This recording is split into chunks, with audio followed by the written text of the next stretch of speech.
Hey everybody, Mushkin here, and holy crap, SummerSlam just ended and we just had the match that was too big for WrestleMania.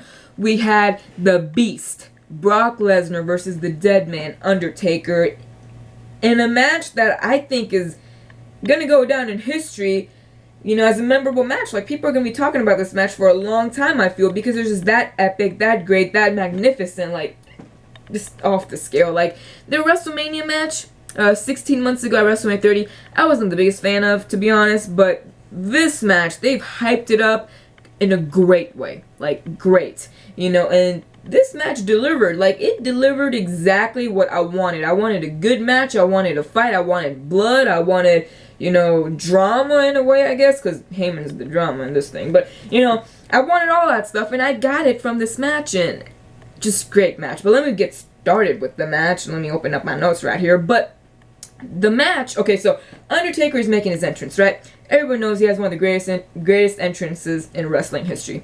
Super scary, still scares the crap out of me, has ever since I was a little kid, and still gives me chills. But anyway, he's making his entrance. He gets into the ring to, take off his hat and all that stuff, and Lesnar just attacks him.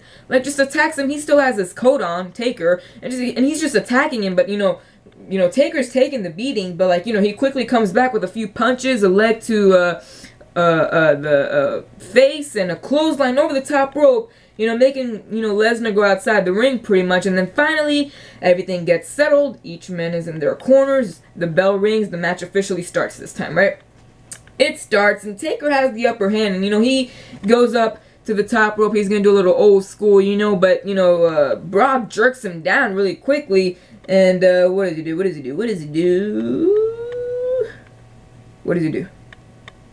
Oh, right. So he's going for the old school. Brock jerks him down and pretty much gives him an F5, and then it's about to take him to Suplex City, and he does the first and the second time. I think the third time he was trying to. Taker just countered pretty much, and then Taker, of course, vintage Undertaker, right? He has Brock Lesnar out on the apron. He gives him a leg drop on the apron right there, pretty much going old school once again. And then Taker is going for a choke slam inside the ring. And Suplex City, once again, Undertaker's visiting it. I hope he likes to stay, but yeah. And then we go back outside to the ring. Brock Lesnar's clearing the announce tables. I forgot which announce table it was. I think it was the English one. But he's clearing the announce tables, right? And he got Taker, and he pretty much F5s him right through the announce table. And, Brock gets back into the ring. He's like, I'll take a count-out victory any day. I don't care. I just want to win. He's counting. Taker's not into the ring. When it gets to the 9 count, he's still outside the ring. And then finally the referee's about to get to 10. Taker quickly rolls in there, and, Brock is just a bloody mess, pretty much. He's busted open. I think Taker, I don't remember if he was busted open or not, but Brock was. And, Brock is pretty much just saying to Taker, dude, you stay down, I'm gonna kill you. And, Taker mumbles something, I don't know what he exactly said, and, Brock is pretty much, going after Taker, but what happens? Oh my god, somebody's texting me. Oh my god, what's happening? Oh god.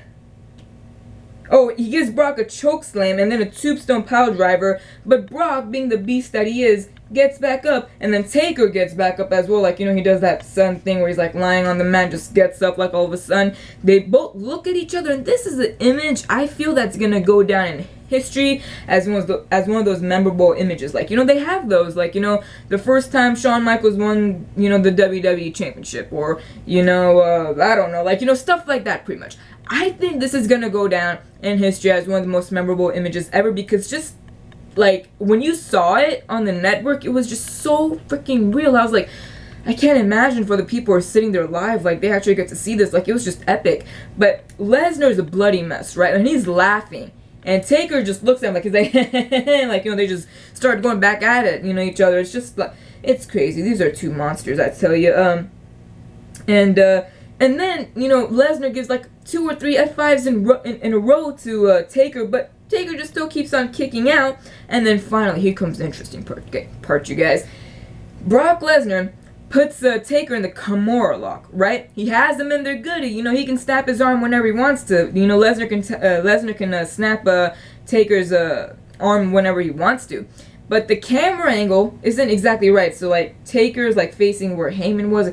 Anyway, but you know, Brock has, you know, the Kimura lock pretty good, you know, in for Taker, and then all of a sudden the bell rings, and you know the referee's on the mat. You know, he's trying to ask Taker, do you quit? Do you, you know, tap out or whatever? You know, and then the bell rings, and I'm just like, what? Like all the fans in the crowd were just like, what the hell is happening? Like I was literally like, is this a screw job? Like Triple H, Stephanie, Vince? Like, are you guys out there? Like, I'm just like, is this, you know, a screw job?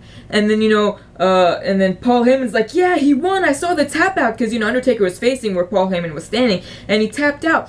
And, you know, Paul Heyman's like, yeah, Brock is the winner. And the referee's like, nuh-uh, I didn't see nothing. You don't ring the bell until I tell you to ring the bell. He did not tap out. He did not, you know, he you know, Brock didn't pin him for Taker to kick out. So, like, you know, all that stuff. So the referee's like, we're going to continue with the match. And Paul Heyman's just freaking out outside the ring, pretty much. The match continues. Brock is distracted by the, you know, the timekeepers, bell ringing and all that stuff. Brock turns around, and Taker gives Brock a low blow, and then puts him in Hell's Gate.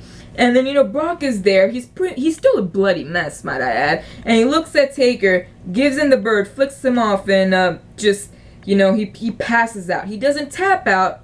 That son of a gun, I tell you that he doesn't tap out. He passes out. He's too, you know, he's too tough. He's in beast mode. He ain't gonna tap out, but he will pass out for you. He won't tap out. He'll pass out.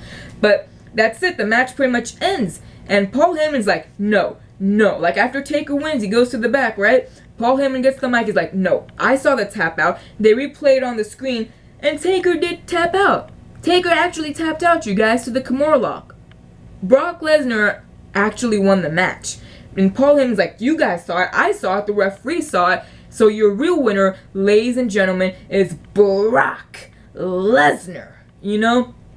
And pretty much the, you know, night ends with the camera on Lesnar being like, dude, I'm coming after you, you know, for Taker. But Brock Lesnar did win, technically, but since the referee didn't see it, in the history books, I guess it will go down that Taker won. But epic match, you guys, super cool. Check it out on the network if you haven't already, and this video is too long. I'm sorry. If you stayed here for the whole entire video, give it a big thumbs up. Sorry if I stuttered and if I forgot a few things. I have them all down on my phone, but sometimes you forget, you know. The pay-per-view just ended. I'm right in here doing a video, so I didn't really have, you know, time to look over the notes and stuff. But yeah, guys, that's for this video. Hope you guys liked this video. If you did, give it a big thumbs up. Subscribe to me for more videos like this, and I'll see you guys next time. Bye!